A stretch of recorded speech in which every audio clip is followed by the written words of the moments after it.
নবীজি রোমানদের সঙ্গে লড়াই হবে বলে সাহাবায়ে কেরামদের কাছে সাহায্য চাইলেন, যার কাছে যা আছে অস্ত্রপাতি জমা করো, টাকা দাও, পয়সা দাও। সবাই মিলে দিতে লাগলেন। দিতে দিতে মহিলারা গলার হাত, নাকের ফুল, কানের দুল হুজুরের সামনে স্তূপ হয়ে গেছে, টাকা করে সোনাদানা সব শুদ্ধ।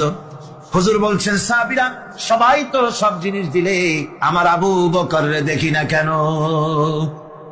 হযরত আবু বকর রাদিয়াল্লাহু তাআলা আনহু একটা পিলারের আড়ালে দাঁড়ানো ছিলেন। হুজুরের ডাক শুনে তিনি আসলেন, হাতে ছোট্ট একটা থলি, চোখে পানি। থলিটা হুজুরের হাতে তুলে দিলেন। হুজুর থলি ছাড়লেন, দেখা গেল কয়েকটা দিরহাম আর কয়েক কেজি গম, আর কিছু নাই। হুজুর তাকালেন, দেখছেন আবু বকর রাদিয়াল্লাহু তাআলা আনহু চোখের পানিতে দাঁড়িয়ে ভিজে ভিজে পড়তেছে। হুজুর বললেন, আমার সাহাবীরা, আজ তোমরা সকলে মিলে যে দান করেছো, সেই দানের তুলনায় আবু বকর যে দান করেছে আল্লাহ রাব্বুল আলামিনের কাছে তা বেশি মূল্য হয়েছে। মনের মধ্যে অনেকের প্রশ্ন জাগলো, কেমন করে তা হলো? আমরা এত এত দিলাম।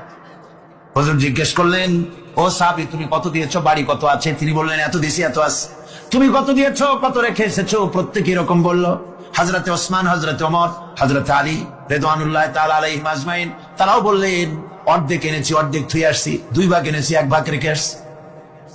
সব শেষে নবীজি হযরত আবু বকর রাদিয়াল্লাহু তাআলা আনহুকে প্রশ্ন করলেন, আবু বকর, তুমি কি এনেছো আর বাড়ি কি রেখে এসেছো?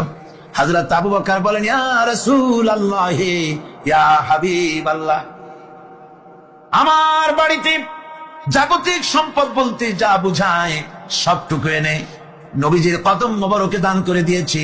আবু বকরের ঘরে এখন আল্লাহ আর তার রাসূল ছাড়া কোনো জিনিস বাকি নাই, যা ছিল সব এনেছি। হুজুর জিহাদে রওনা হলেন 30,000 সৈন্য সাথে, 30 সহস্র সৈন্য নিয়ে নবীজি তাবুকের দিকে চললেন। পথের মধ্যে হযরত আব্দুল্লাহ এসে হুজুরের সামনে দাঁড়ায় গেছেন। আব্দুল্লাহ এসে বলেন, ইয়া রাসূলুল্লাহ, একটু দাঁড়ান। এই জিহাদে মেয়ে লোক, পুরুষেরা, সাহাবীরা সবাই প্রাণ ভরে দান করলো, কিন্তু আমি এমন এক বান্দা, আল্লাহর কিছুই দিতে পারলাম না। আমার তো দেওয়ার মতো কিছুই নাই হুজুর, আমার দেওয়ার মতো কিছুই নাই। তবে আমি আপনার কাছে দোয়া চাই, আপনি দোয়া করুন, আমি যেন এই যুদ্ধে, এই জিহাদের ময়দানে আমি যেন শহীদ হতে পারি। নবীজি বললেন, একটু বাকল নিয়ে আসো গাছের। একটা গাছের বাকল আনা হলো। এই বাকলটা হুজুর নিজ হাতে আব্দুল্লাহর হাতে বাঁধিয়ে দিলেন, আর বললেন, রব্বুল আলামিন, আমি আব্দুল্লাহর রক্ত কাফেরদের জন্য হারাম করে দিলাম। হযরত আব্দুল্লাহ কেঁদে যাচ্ছেন, বলছেন, ইয়া রাসূলুল্লাহ, আমি চাইলাম শহীদ হব, আর আপনি আমার রক্তকে কাফেরদের জন্য হারাম করে দিলেন।